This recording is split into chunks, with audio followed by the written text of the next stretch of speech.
Well, it's an impossible question, and so I gave up trying to answer it. There's no one, because what's been great about my journey is that it's about news, it's about science, it's about culture, it's about sports and entertainment. It's a range of human endeavor, so that there's not one. If you talk about political interviews, I think the most timely probably was with Vladimir Putin a couple of years ago, uh, because at the moment he had not been heard from.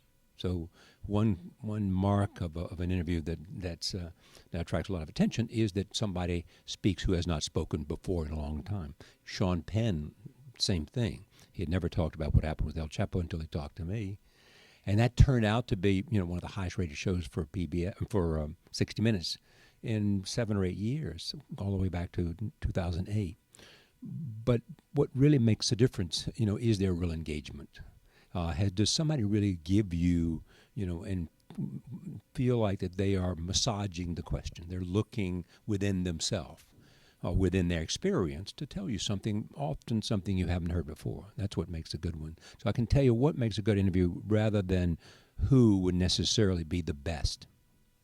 Well, it's a great honor for two reasons. Number one, it's a great honor because of what it represents, electronic journalism. Secondly, because of Paul White. I have a long history with CBS News.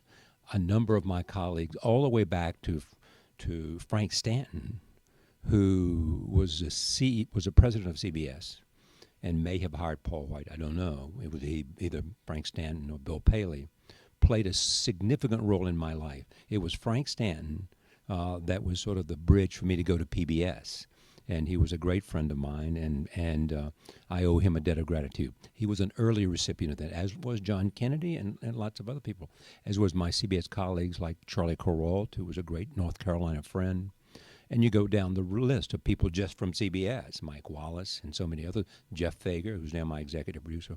All of them have received it. For that reason, it's a great honor. Secondly, it is because when your peers choose to honor you, you take that seriously because they understand the demands of the profession. They understand what it takes to make a difference in terms of storytelling. And therefore, for those reasons, I'm honored to be here, to be in this great city, to be with people that are new friends and perhaps some people I've known before in the business. I don't want to hold you up, so just one other question about your interviewing style.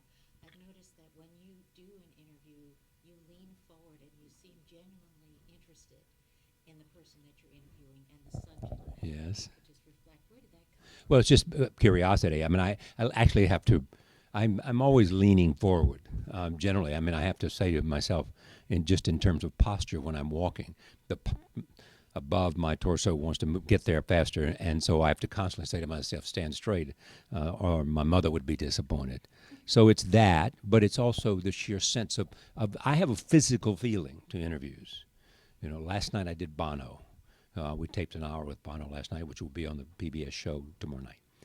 But as we're talking, I mean, I feel where he's going, talking about music or talking about what he's trying to do in Africa, it has a physicality to me. And so I'm moving with that, and the hands and everything else. I mean, there's somebody who does an impression of me who uses the hands a lot, whether it's almost like reaching over. So it's another way to connect to the people who you're engaging. The engagement in an interview does not get as much credit as it should.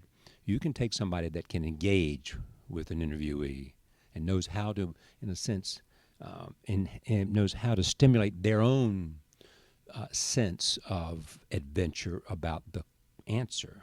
It's so much different than someone who you see who looks at a question, asks the question. And the questions have no arc. A real engagement has an arc. It has all those things that it's like a tennis match. So if an engagement has that, where you hit the ball will determine how I return the ball, that kind of thing. Is there anything I didn't ask you want to tell me? Just that I'm honored to be here, that I think interviews are crucial to journalism. I think we don't pay enough attention to them. It's a skill that some people have. I mean, the great Mike Wallace and others have a sense of being able to elicit things that produce more, that make the interviewee feel that they owe it to you to tell you what it is that they have to communicate.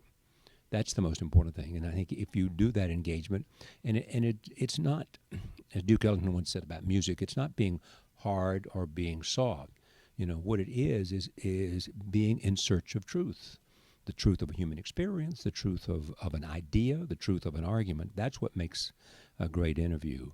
And it has all of those things. It has all kinds of rhythms to it. Thank you so much, and congratulations. Thank you.